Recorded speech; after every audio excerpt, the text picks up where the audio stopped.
Hey everyone, my name is Sean Cecil from the Oculus Institute, and today I'm going to teach you how to read faster. So one thing that I attribute a lot of my expertise to is that I read a lot, right?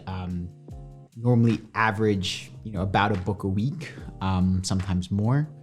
And very often, there are ways for people to get tremendous amounts of value just by reading. So like you can go hire coaches for thousands and thousands of dollars.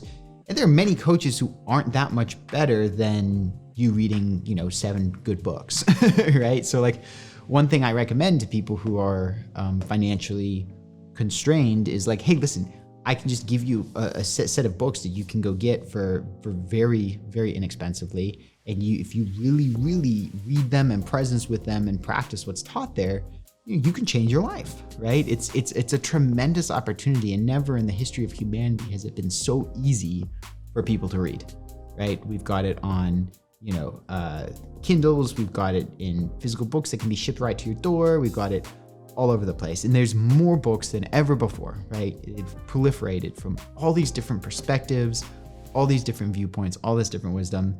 And, there are people out there giving great book recommendations. And what I found as I've made these recommendations to people, hey, go read this book, go read that book, I found people come back, oh yeah, well, I don't really read. Or, oh, I can't, I'm not good at reading. I'm like, what? Like, the amount that you're limiting yourself by making a statement like, I don't really read is preposterous, right? So, and as I said, when people say I can't read, right? Or I can't read books, right? I can only read little things. Right? Again, the idea that one would accept that degree of limitation to me is ridiculous, because the amount of value that's on the other side of being able to read proficiently is just out of this world.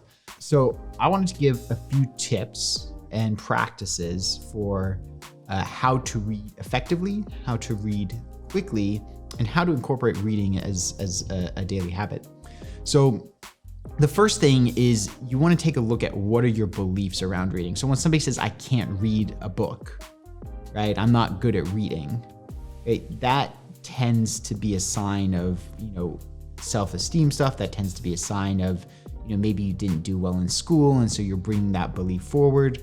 But the future does not have to be like the past. Reading is a learnable skill, right? Like, and I'm going to teach you some other stuff that's going to allow you to be more effective at reading, but it's not something where it's like, right now you can't do it, so you can never do it. It's just a matter of like, if you start doing it, you get better at it, right? Now there's some tips, right? Like if you really want to, start reading really fast, then there's certain things you have to do, which I'll go over, but it's most definitely an area for growth. And over time, I've definitely gotten more effective and efficient at reading. The second thing is you want to make sure that you take care of all the stress in your system generally, because if you're generally stressed and generally frazzled, then what that's going to do is it's going to make it hard to focus, right? And so something simple like sitting and meditating for 10 minutes, right, can have a profound benefit in terms of the stillness that provides. And you can even look at the reading as a form of meditation because it's focused intention on one thing, right? And so rather than being at the effect of, oh, I'm stressed and I'm frazzled and all this kind of stuff, right? Say, okay, listen, regardless of the fact that I'm stressed and frazzled or whatever's going on around me, I'm going to choose to devote focused attention to this thing for X period of time, right? And then, because you can choose to focus your attention on a book that can help you, or you can choose to focus your attention on worrying about something that you can't change, right? There's a choice there of where you focus your intention, right? And if you choose to focus it on the reading, then, you're going to be able to get something out of it, and you're probably going to be able to, in the other areas of your life, right, reduce the stress. The third thing is that you want to try to read at a speed that allows you to move through quickly without having to go back and reread stuff.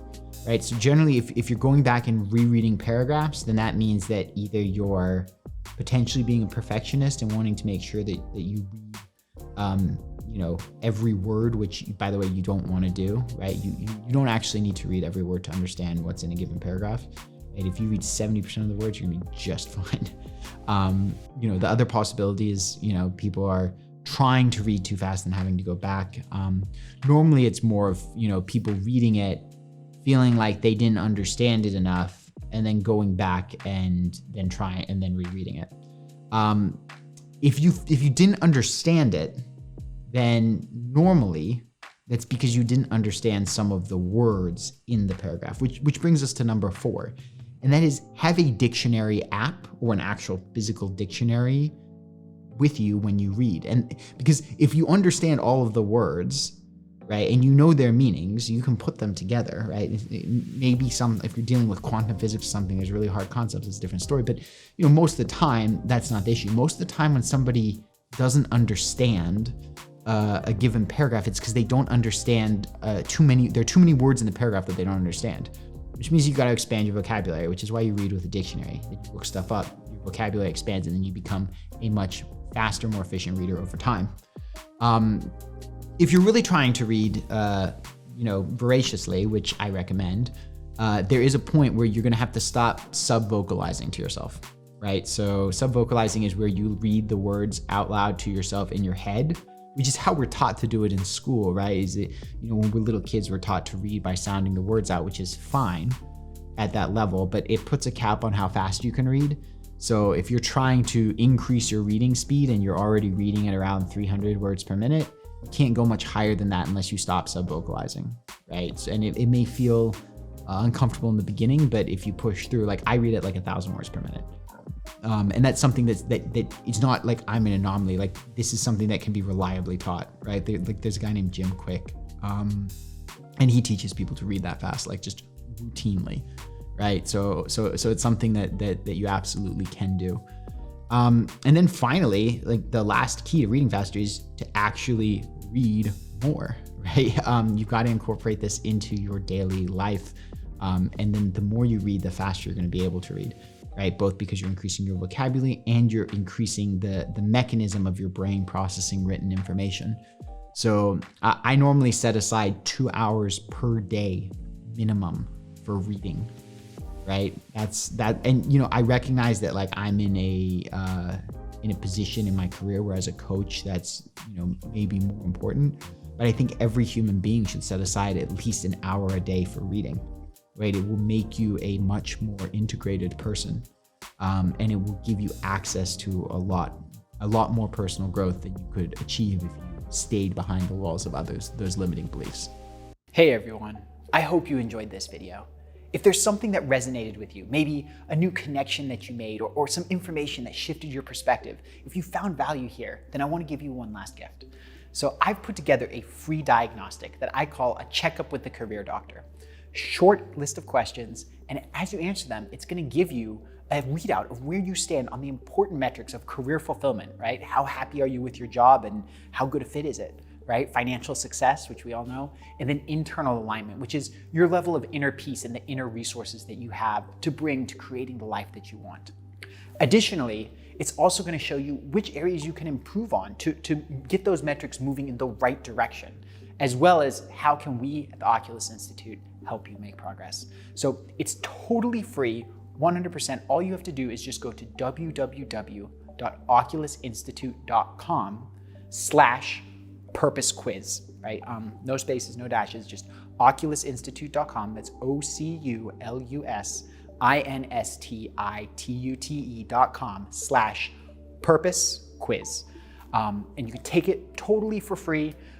You'll get a free report sent to you. And then at the end, it will give you some next steps of what you can do to reach out so that we can help you create the career of your